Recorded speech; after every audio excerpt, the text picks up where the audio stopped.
అందరికీ మరణాత. ప్రభునందు ప్రియులరా, 24వ కీర్తన దావీదుగా రచించిన కీర్తన. ఏ సందర్భములో రచించి ఉన్నారు? దావీదు గారి యొక్క మనోభావములు ఈ కీర్తన రచించు కాలమందు ఏమై ఉన్నవో గత ఆదివార దినమందు పరిచయ వాక్కులుగా కొన్ని అంశములు మనం ధ్యానించి ఉన్నాము.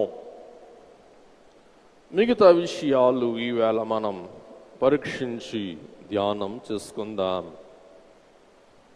ఈ వాక్య పాఠ్య భాగమును ఉత్తర ప్రత్యుత్తరములుగా మనం చదువుకున్నాం.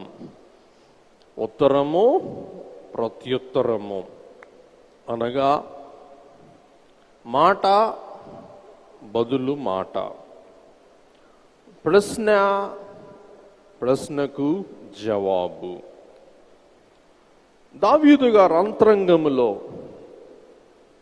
తనకు తానే కొన్ని ప్రశ్నలు సంధించుకుంటూ తనకు తానుగానే ఆ ప్రశ్నలకు జవాబు చెప్పుకుంటూ ఉన్నారు. మనుష్యులము, మనసున్న మనుష్యులం మనం. ఇంకోసారి చెప్తున్నా, మనం మనుష్యులం కాబట్టి మనందరికీ ఏముంది చెప్పండి? మనస్సు ఉంది. మనమును ఏం చేస్తూ ఉంటామంటే మనస్సుతో మాట్లాడుకుంటూ ఉంటాం. మనస్సుతో మీరు బాధగా మాట్లాడితే దానినే ఏమంటాం? మనో వ్యాకులం, మనోచింత. అయ్యో ఎక్కడ చూసినా ఇబ్బందులు, అయ్యో ఎక్కడ చూసినా వ్యాధులు, నా పరిస్థితులు ఏమవుతాయో, నా భవిష్యత్తు ఏంటో అని మీ మనస్సుతో మీరు దుఃఖముతో మాట్లాడుకుంటే మీ మనస్సుకు కలిగేది మనో వ్యాకులం. ఆహా, 2 మాసాల తర్వాత దేవుని సన్నిధిలోనికి నేను చేరి ఉన్నాను. ఆహా, తోటి విశ్వాసులతో కలిసి ఆరాధించడానికి దేవుడు ఈ సదవకాశం మనకు అనుగ్రహించి ఉన్నారు అని ఈ యొక్క ఆరాధనను బట్టి, ఈ ఆరాధనలోనికి ప్రవేశించను బట్టి నువ్వు ఆనందిస్తే కలిగేది మనస్సానందం. మన మనస్సుతో మనం ఆనందముగా మాట్లాడితే మనకు కలిగేది ఆరోగ్యం, మనోబలం. మన మనస్సుతో మనం నీరసంగా మాట్లాడితే మనకు కలిగేది మనోవ్యాకులం, తద్వారా కలిగేది అనారోగ్యం. కాబట్టి ప్రభునందు ప్రియమైన దేవుని బిడలారా,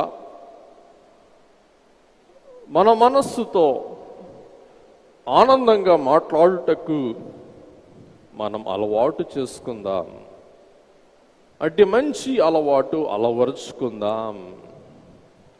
దావీదు గారు ఉదాహరణకి ఎలాగున ప్రశ్నలు వేస్తూ ప్రశ్నలకు తనకు తానుగా జవాబు చెబుతూ ఉన్నాడు చూద్దామండి. భూమియు దాని సంపూర్ణతయు 24:1, లోకమును దాని నివాసులను ఎవరివి? బాగా చెప్పారు, యెహోవాయే. అమ్మా, ఈ బ్యాగ్ ఎవరిది? నాదే. నాది అనుకుంటా అనరు, ఏమంటాం చెప్పండి? నాదే, యెహోవాదే, యెహోవావే. ఎందుకు? ఎందుకంటే ఆయన సముద్రముల మీద దానిని పరిచాడు. గత వారం మనం ధ్యానించుకున్నాం. ప్రవాహ జలముల మీద దానిని స్థిరపరిచాడు. అయిపోయింది. ఇంకొక ప్రశ్న, యెహోవా పర్వతమునకు ఎక్కదగిన వాడెవడు?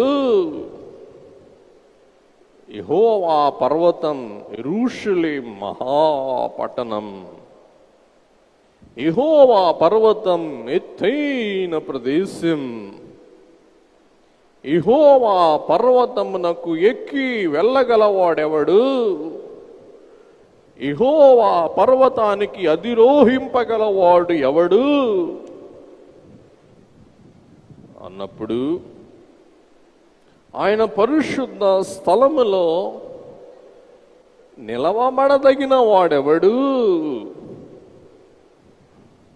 అని ప్రశ్న వేస్తూ ఆయనే జవాబు చెప్తూ ఉన్నాడు. ఏమని అనగా, చదువుకుందాం, అందరం చదువుకుందాం. వ్యర్థమైన దాని యందు మనస్సు పెట్టకయు, కపటముగా ప్రమాణము చేయకయు, నిర్దోషమైన చేతులను శుద్ధమైన హృదయమును కలిగియుండు వారే. దేవుని మందిరానికి ఎవరు వెళ్ళగలరు? దేవుని మందిరములో ఎవరు నిలవబడగలరు? దేవుని మందిరములో ఎవరు వాసము చేయగలరు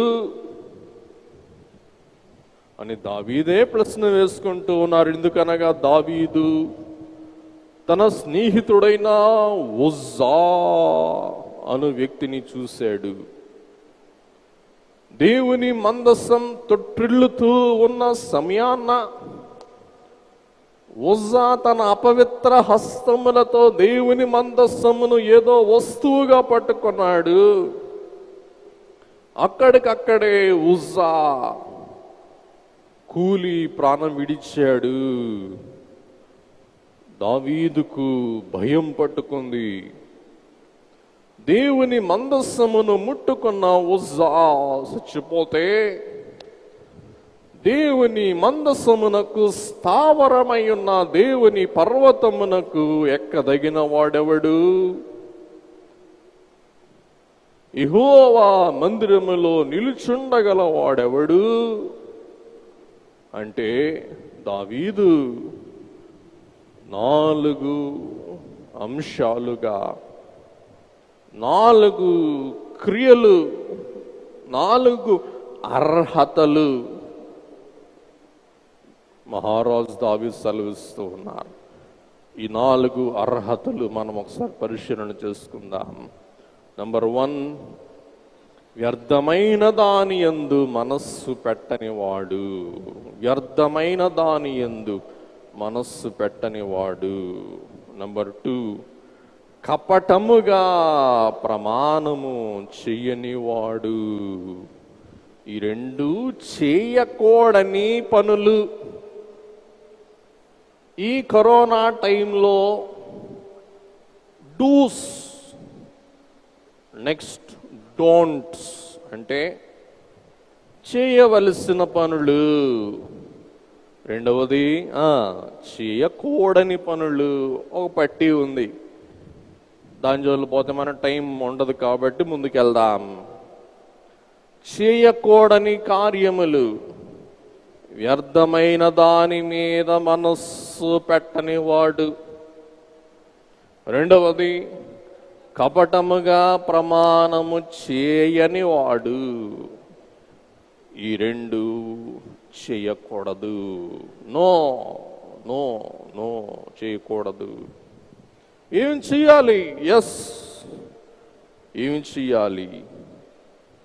నిర్దోషమైన చేతులు కలిగి ఉండాలి, పవిత్రమైన హస్తములు కలిగి ఉండాలి, ఇంకా శుద్ధమైన హృదయం కలిగి ఉండాలి. కలిగి ఉండవలసినవి 2 ఏం చెప్పండి? అది శుద్ధమైన చేతులు, శుద్ధమైన మనస్సు. మనస్సు శుద్ధిగా ఉంటే చేతులు కూడా శుద్ధిగా ఉంటాయి. అలాగుననే వ్యర్థమైన దాని మీద మనస్సు నిలపకపోతే మన హృదయములో కూడా కపటము ఉండదు. పిల్లరా, ఈ యొక్క విషయాల్లోనికి మనం ప్రవేశింపక ముందు ఈ యొక్క సమస్త ఐశ్వర్యము, సమస్త భూమి యొక్క సంపూర్ణత, భూమిలో ఉన్న సమస్తము యెహోవాయే అన్న మాట ప్రకటన గ్రంథం 5వ అధ్యాయం 1 నుండి 5 వచనాల వరకు మనము చూస్తే ఆ వాక్య భాగములో స్పష్టముగా దేవుని యొక్క వారసత్వము, దేవుని యొక్క ఆధిపత్యము, దేవుని యొక్క స్వాస్థ్యము, ఈ భూభాగము అన్న సత్యం స్పష్టముగా మనకు రుజువు అవుతుంది. ప్రకటన 5:1 నుండి 5, అలాగే 9, 10, 11. అపోస్తలుల కార్యములు 17, 27, 28 చదువుకుందాం. మరియు యావత్ భూమి మీద కాపురం ఉండుటకు ఆయన యొక్కని నుండి ప్రతి జాతి మనుష్యులను సృష్టించి, వారు ఒకవేళ దేవునిని తడవులాడి కనుగొందురేమోయని తన్ను వెదకు నిమిత్తము నిర్ణయ కాలమును వారి నివాస స్థలము యొక్క పొలిమేరలను ఏర్పరచెను. ఆయన మనలో ఎవనికిని దూరముగా ఉండువాడు కాడు. మనం ఆయన యందు బ్రతుకుచున్నాము, చలించుచున్నాము, ఉనికి కలిగి ఉన్నాము. అటువలే మనం ఆయన సంతానము మీ కవీశ్వరులలో కొందరును చెప్పుచున్నారు. దేవుని బట్టి మనం బ్రతుకుచున్నాం, దేవుని బట్టి మనం చెల్లిస్తూ ఉన్నాం, దేవుని బట్టి మనం ఉనికి కలిగి ఉన్నాం, మనము దేవుని సంతానము అయ్యున్నాము. కాబట్టి ఇట్టి వారమయ్యున్న మనము దేవుని సముఖములోనికి చేరి దేవుని స్మరించాలి అనగా మనకుండవలసిన 4 లక్షణాలు: వ్యర్థమైన దాని యందు మనస్సు పెట్టక, అనగా తన మనస్సులో తనను తాను హెచ్చించుకొననివాడు. వ్యర్థముగా తన్ను తాను హెచ్చించుకునివాడు. అందుకే ప్రభు అంటూ ఉన్నారు, తన్ను తాను హెచ్చించుకునివాడు తగ్గింపబడును, తన్ను తాను తగ్గించుకునివాడు హెచ్చింపబడును. పిల్లరా, మనమందరం దేవుని సన్నిధిలోనికి వినయ విధేయతలతో, భక్తి భావముతో, వినమ్రతతో విచ్చేసిన వారమై ఉన్నాం. మీరెంతో ధన్యులు. వాస్తవానికి ఇలాగున్న క్రింద బాస్పట్లు వేసుకొని మన సాంప్రదాయ ప్రకారమే మనం కూర్చుంటాం. పాశ్చాత్య దేశాల్లో చూస్తే వారికి భక్తి మీరిపోయింది, వారి అహంకారం ఎరలు దాటింది. వారు కాలు మీద కాలు వేసుకొని దేవుని ఆలయంలో కూర్చుంటారు. నిర్ణీత టైం దాటితే వారు లేచి బయటికి వెళ్ళిపోతారు. వారికి ఇష్టం లేకపోతే ఆలయంలో కూర్చొని సెల్ ఫోన్ చూసుకుంటారు. ఇంకా విచిత్రం, వారు ఆలయానికి వస్తా ఒక బిస్కెట్ ప్యాకెట్, ఒక కాఫీ కప్పు తెచ్చుకుంటారు. ఇంత లోటా కప్పు కాఫీ తెచ్చుకుంటారు. బోధకుడు ఉపదేశిస్తూ ఉంటే వారు బిస్కెట్లు తింటా, కాఫీ తాగుతా, కాలు మీద కాలు వేసుకొని కూర్చుంటారు. ఎవరు చెప్పండి? వారు అహంకారులు, తమ మనస్సులను హెచ్చించుకుని వారు. అలాగుననే పిల్లరా, వ్యర్థమైన వాటి మీద మనస్సు నిలుపువారు. రెండవది, కపటముగా ప్రమాణము చేయువారు. దొంగ ప్రమాణాలు చేసేవారు. ఏం పర్వాలా నేను చూసుకుంటా, ఏం పర్వాలా నేను చేస్తా అని మాటిచ్చి అవసరానికి వస్తే చేతులు ఎత్తేసేవాళ్ళు. అందుచేతనే క్రైస్తవుడు ఎవరు అనగా ప్రభు చెప్తూ ఉన్నారు, నీ మాట అవునంటే అవును, కాదు అంటే కాదు. ఇది కాక ఇంకేదైనా ఉంటే వారు అపవాది సంబంధులు. అట్టా కాదు, ఏం చెప్పండి, అట్టా కాదు అనే వాళ్ళు ఎవరు చెప్పండి, సాతాను సంబంధికులు. అట్లా లేకపోతే అట్లా కాదు, కాదు అవును, ఈ రెండే క్రైస్తవుని యొక్క డిక్షనరీలో ఉండాలి. మూడవది ఉండకూడదు. ఖచ్చితంగా ఉండువారే క్రైస్తవులు. మూడవది నిర్దోషమైన చేతులు, రక్తము చిందింపని చేతులు, మోసము చేయని చేతులు, నరహత్య చేయని చేతులు, ఇతరులకు అన్యాయము చేయని చేతులు, అక్రమ కార్యములు చేయని చేతులు, లంచం పుచ్చుకొనని చేతులు. పిల్లరా, ధర్మశాస్త్రానుసారముగా ప్రవర్తించిన చేతులు గలవారు నిర్దోషమైన చేతులు, దోషపూరితమైన చేతులు లేనివారు. నాలుగవది శుద్ధమైన హృదయం కలిగి ఉండువారు అని మనం చూస్తూ ఉన్నాం.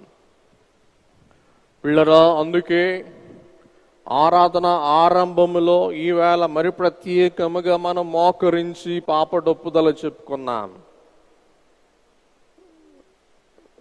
మీకు ఇబ్బందిగా ఉందా? బాగానే ఉందా? ఎందుకు? అది శుద్ధి ప్రకరణ. ఆలస్యంగా ఆలయానికి వచ్చి అమ్మలారా ఒక అరగంట ముందు రండి, 9:30కు వస్తున్నాను, 9ంటికి రండి. మనం క్లీన్ అయిపోతాం, మనం శుద్ధి పొందుతాం. పాపడొప్పుదల ద్వారా మనల్ని మనం ఏం చేస్తూ ఉన్నాం? పవిత్రపరచుకుంటూ ఉన్నాం. నువ్వు పవిత్రపరచుకొనకపోతే నీ చేతులు, దేవా మేము తలంపును బట్టి పాపులం, చూపును బట్టి పాపులం, వినికిని బట్టి పాపులం, మాటను బట్టి పాపులం, ప్రవర్తనను బట్టి క్రియలను బట్టి పాపులం,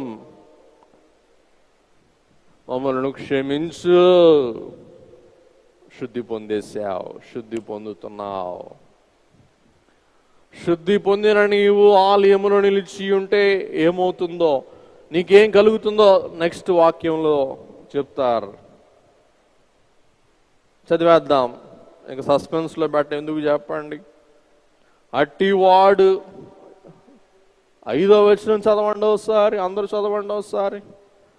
వాడు యెహోవా వలన ఆశీర్వాదమునందును, తన రక్షకుడైన దేవుని వలన, తన రక్షకుడైన దేవుని వలన నీతిమత్వమునందును, నీతిమత్వమునందును. కాబట్టి శుద్ధి పొందువాడు యెహోవా ఆశీర్వాదానికి అర్హుడు. అమ్ములారా, ఇక్కడే కూర్చోండి, ఇక్కడే మీకు భోజనం పెడతామంటే ఏం చేస్తారు? అయ్యగారు, మేము చేతులు శానిటైజ్ చేసుకోవాలా, మేము చేతులు శుభ్రం చేసుకోవాలా, కాబట్టి మేమేం చేస్తాం, ఇక్కడ కాదు అక్కడికి వెళ్ళి సోప్తో కడుక్కుంటాం, ప్లేటు శుభ్రం చేసుకుంటాం, అప్పుడు తింటాం. అప్పుడు మనకేం కలగదు? అనారోగ్యం కలగదు. కాబట్టి పిల్లరా, శుద్ధ హృదయం బట్టి, నిర్దోషమైన చేతులు బట్టి, నిష్కపటమైన హృదయమును బట్టి, వ్యర్థమైన ఆలోచనలకు దూరముగా ఉండుటను బట్టి మనం ఏం పొందుకుంటాం? దేవుని ఆశీర్వాదము. అందరూ చెప్పండి గట్టిగా, ఏం పొందుకుంటాం? దేవుని ఆశీర్వాదము. అప్పుడే దేవుని ఆశీర్వాదం మనకు వస్తుంది అని దావీదు గారు స్పష్టముగా మనకు సెలవిస్తూ ఉన్నారు. ఈ 4 అపవిత్రతలతో మనం ఉంటే మనకేం కలగదు? దేవుని ఆశీర్వాదం.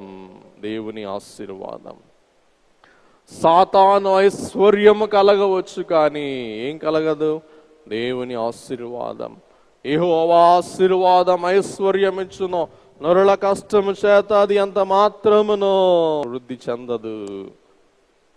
కాబట్టి పిల్లరా, దేవుడు యాకోబును దీవించాడు. యాకోబు ఏం చేశాడు చెప్పండి? అంతకంతకు వర్ధిల్లాడు. యాకోబు అంటాడు, నేను ఈ వాగును, ఈ కెద్రోను వాగును నా ఒంటి కర్రతో దాటాను, కానీ గొప్ప బలగముతో నేను తిరిగి వచ్చాను. 20 ఏండ్ల కాలములో యాకోబుకి దేవుని ఆశీర్వాదం ఉంది.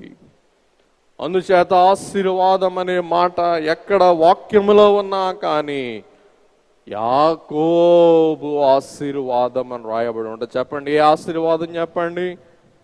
యాకోబు ఆశీర్వాదము. బిళ్ళరా, శుద్ధమైన చేతులు. ఇర్మియా గ్రంథం 25వ అధ్యాయం 7వ వచనం. అయితే మీకు బాధ కలుగుటకై మీ చేతుల పనుల వలన నాకు కోపము పుట్టించి, మీ చేతుల పనుల వలన నాకు కోపము పుట్టించి, నాకు కోపం పుట్టించి మీరు నా మాట ఆలకింపకపోతిరని, మీరు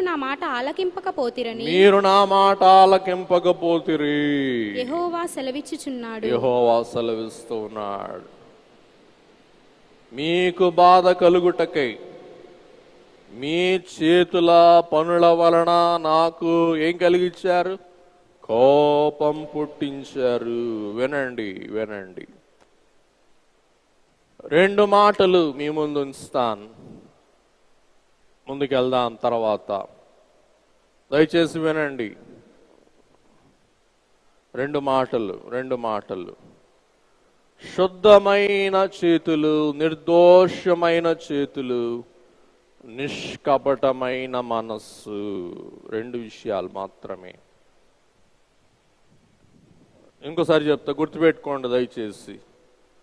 ఒకటి ఏం చెప్పండి? నిర్దోషమైన చేతులు. అందరు చెప్పండి ఒకసారి. ఒకసారి చేతులు ఇట్లా అనుకోండి, శుభ్రం చేసుకోండి ఒకసారి. ఏ చేతులు చెప్పండి? నిర్దోషమైన. అందరూ మీకు గుర్తుంటుంది అప్పుడు. ఏం చేతులు?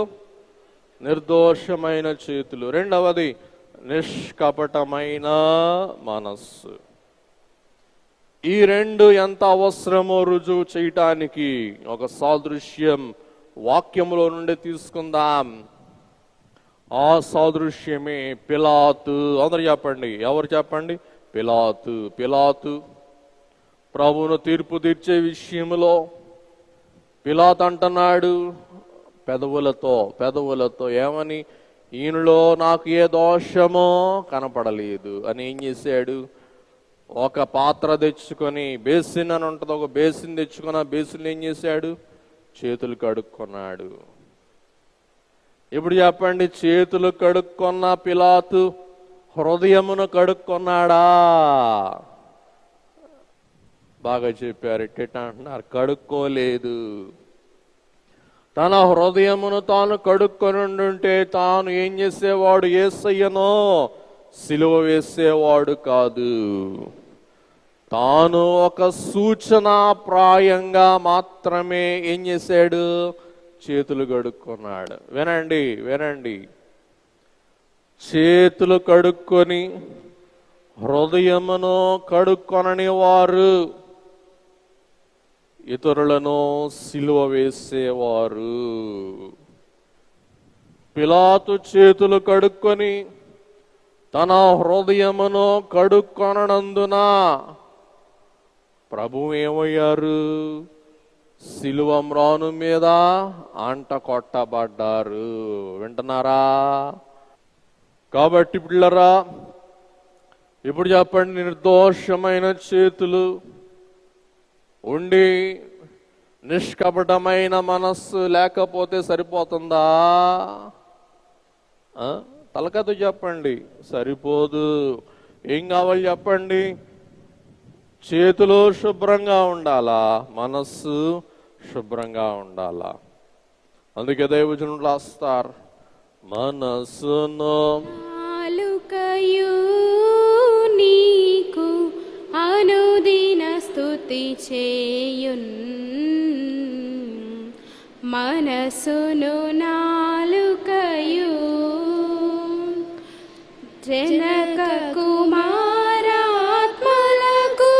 స్తోత్రము, జనక కుమారాత్మలకు స్తోత్రము, ఘనతయు మహిమయు కలుగునుగాక, ఘనతయు మహిమయు కలుగునుగాక. స్తుతి చేతుము నీకు దేవా, స్తుతి చేతుము నీకు, స్తుతి చేతుము నీకు. కాబట్టి మనస్సు నాలుక, మనస్సు చేతులు ఎట్లా ఉండాలంటండి? శుభ్రంగా ఉండాలి. మనస్సు బాగున్న వారు నాలుకతో మంచి మాటలు మాట్లాడతారు. మీ మాటలు ఉప్పు వేసినదై ఎట్లా ఉండాలంట? సారము కలిగి ఉండాలి. మనం మాట్లాడితే ఇతరులైన వారికి ఏం కలగాలి చెప్పండి? ఆనందం కలగాలి, ఉత్సాహం కలగాలి, సంతోషం కలగాలి, బలం కలగాలి. రెండవది గనక మనం చూస్తే మన మనస్సు బాగుంటే మన క్రియలు కూడా చెప్పండి బాగుంటాయి. ప్రభునందు బిడ్డలారా, దీనికి సంబంధించిన కొన్ని వాక్యములు దేవుని గ్రంథములో నుండి మనం పరిశీలన చేసుకుందాం. 1 తిమోతి పత్రిక 2:8. కావున ప్రతి స్థలమందును పురుషులు కోపమును సంశయమును లేనివారై, కోపమును సంశయమును లేనివారై పవిత్రమైన చేతులెత్తి పవిత్రమైన చేతులు ఎత్తి ప్రార్థన చేయవలనని కోరుచున్నాను. ప్రార్థన చేయవలను. హృదయములో ఏముండకూడదంటండి? కోపము. రెండవది అనుమానము. అండర్లైన్ చేసుకోండి. హృదయములో ఏముండకూడదంట? కోపము. రెండవది అనుమానము, అంటే సంశయము, అవిశ్వాసము, సందేహము. అలాగున్న 2 తిమోతి పత్రిక 2వ అధ్యాయం 19వ వచనం 21వ వచనం. అయినను దేవుని యొక్క స్థిరమైన పునాది నిలకడగా ఉన్నది, ప్రభువు తన వారిని ఎరుగును అనునదియు, ప్రభువు నామమును ఒప్పుకొను ప్రతివాడును దుర్నీతి నుండి తొలగిపోవలెను అనునదియు దానికి ముద్రగా ఉన్నది. ఎవడైనను వీటిలో చేరక తన్ను తాను పవిత్రపరచుకొనిన ఎడల వాడు పరిశుద్ధపరచబడి యజమానుడు వాడుకొనుటకు అర్హమై ప్రతి సత్కార్యమునకు సిద్ధపరచబడి ఘనత నిమిత్తమైన పాత్రయై ఉండును. కాబట్టి శుద్ధమైన పాత్ర. అందరూ చెప్పాలా? ఏ పాత్ర? శుద్ధమైన పాత్ర, పరిశుభ్రమైన పాత్ర, యజమానుడు వాడుకునే పాత్ర ఈవేళ ఎలాగుండాలంటండి? పరిశుభ్రంగా ఉండాలా. ఈ కరోనా కాలంలో మనం ఎన్నడూ ఎప్పుడు ఎక్కడా లేనంత శుభ్రత పాటిస్తూ ఉన్నాం. అవునా కాదా? ఎంతమంది మీలో హోటల్ భోజనం చేస్తున్నారో చెయ్యొద్దండి ఒకసారి. ఎంతమంది మీలో కర్రీ పాయింట్ నుండి కర్రీస్ తెచ్చుకొని ఇంట్లో భోజనం చేస్తున్నారో చెప్పండి. ఎవరు లేరు. ఎందుకు? ఏమ్మా ఎందుకు? ఎందుకు? అవి ఎవరు వండుతారో తెలియదు, ఎట్లా వండుతారో తెలియదు, ఆ పాత్రలు ఎట్లా కడుగుతారో తెలియదు. చూసారా? ఈ కరోనా రానే వచ్చింది, కానీ ఈ కరోనా మనకేం నేర్పించింది? క్లీనోనా. మనం ఏమైపోయాం చెప్పండి? క్లీన్ అయిపోయాం. చూసారా? కాకాని చూస్తారు ఎన్నడూ లేనంత శుద్ధి. ఎప్పుడు శుద్ధిగానే ఉండదులేండి, ఇంకెక్కువ శుద్ధి పాటిస్తున్నా. ఎవరన్నా హచ్చి అన్నారనుకోండి, చీ అదవా అంటున్నారు.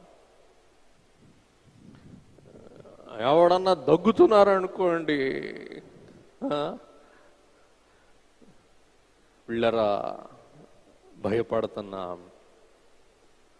ఇంతకుముందు ఎవడన్నా తుమ్మాడనుకోండి అనేవాళ్ళం. ఇప్పుడు ఎవడన్నా తుమ్మాడనుకోండి వారం ఆగి కోవిడ్ టెస్ట్ చేయించుకుంటున్నాం. ఎందుకు? తుమ్ము కూడా నమ్మలేకపోతున్నాం. తుమ్ము నమ్మలేని మనం ఏం చేస్తున్నాం? పాత్రలు కూడా 1-4 సార్లు. కూరగాయలు ఏం చేస్తున్నారు? బట్టలన్నా ఉతకరేమో కానీ కూరగాయలు ఏం చేస్తున్నారు? తోముతున్నారు. సబ్బు పెట్టి తోముతున్నారు, సర్ఫ్ పెట్టి తోముతున్నారు. ఎప్పుడన్నా కూరగాయలకి సర్ఫ్ పెట్టారా? కరోనా ఏం చేస్తుంది? మనకి ఏమి నేర్పించింది? శుద్ధి. పిల్లరా, మన పాత్రలు, మన తిను పదార్థాలు ఎలాగూ పవిత్రమో అలాగే మన హృదయము కూడా యజమానునికి ఇష్టమైన పాత్రగా ఉండాలి. అంటే ఏం కావాలంటే అండి? శుద్ధి. అందుకే ప్రభువు అన్నారు మత్తయి సువార్త 5:8, హృదయ శుద్ధి గల వారు ధన్యులు, వారు దేవుని చూచెదరు. పిల్లరా, పాత్ర ఈవేళ ముఖ్యము కాదు, అవునా కాదా? ఆసుపత్రుల్లో ప్యాకెట్లతో పెడుతున్నారు, కుండల్లో పెడుతున్నారు, అల్యూమినియంలో పెడుతున్నారు, ఫాయిల్స్లో పెడుతున్నారు. ఏ పాత్రతో పెట్టారో మనకు అనవసరం, కానీ ఆ పాత్ర శుభ్రంగా ఉందా లేదా అనేదే ఈవేళ మనకి అవసరం. చెప్పండి, అవునా కాదా? ఇంకోసారి చెప్తున్నా, మీకు అర్థం అవ్వాలి. పాత్ర ముఖ్యమా, శుద్ధి ముఖ్యమా? శుద్ధి ముఖ్యం. అలాగున దేవుని ఎదుట మనం శుద్ధమైన పాత్రగా ఉండాలి. కాబట్టి యజమానుడు మెచ్చే పాత్రగా మనము జీవించాలి అంటే దేవుని తట్టు మనం మళ్ళీ పవిత్రపరచబడి పరిశుద్ధపరచబడిన వారమైతే యజమానుడు మనలను స్వీకరిస్తారు, యజమానుడు మనల్ని ఆశీర్వదిస్తారు, యజమానుడు మనలను నీతిమంతులు అని ముద్ర వేస్తారు. అట్టివారు 24:5 ఈ 4 కార్యములు చేయువారు. పిల్లరా, చెప్పండి, ఏంటి 4 కార్యాలు? వాడు యెహోవా వలన వ్యర్థమైన దాని యందు మనస్సు పెట్టని వారు, వ్యర్థమైన దాని యందు మనస్సు పెట్టని వారు. ఆలయంలో కూర్చొని ఇవాళ మీలో కొంతమంది గోంగూర వేట మాంసం చేద్దామా, గోంగూర రొయ్యలు చేద్దామా, గోంగూర చికెన్ చేద్దామా, గోంగూర చట్నీ చేద్దామా, గోంగూర పప్పు చేద్దామా అని ఆలోచిస్తూ ఉంటారు. నాకు తెలుసు. మా ఆయనకేమో గోంగూర రొయ్యలు అంటే ఇష్టం,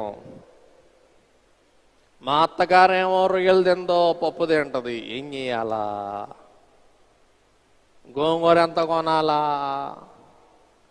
పప్పులో ఎంత ఇయ్యాలా? ఎన్ని ఆలయంలో ఆలోచించడం అవసరం అంటారా? మచ్చుకు చెప్తున్నా. ఇది వ్యర్థం అంటారా, ప్రయోజనకరం అంటారా? వ్యర్థమే. ఇటువంటి వ్యర్థం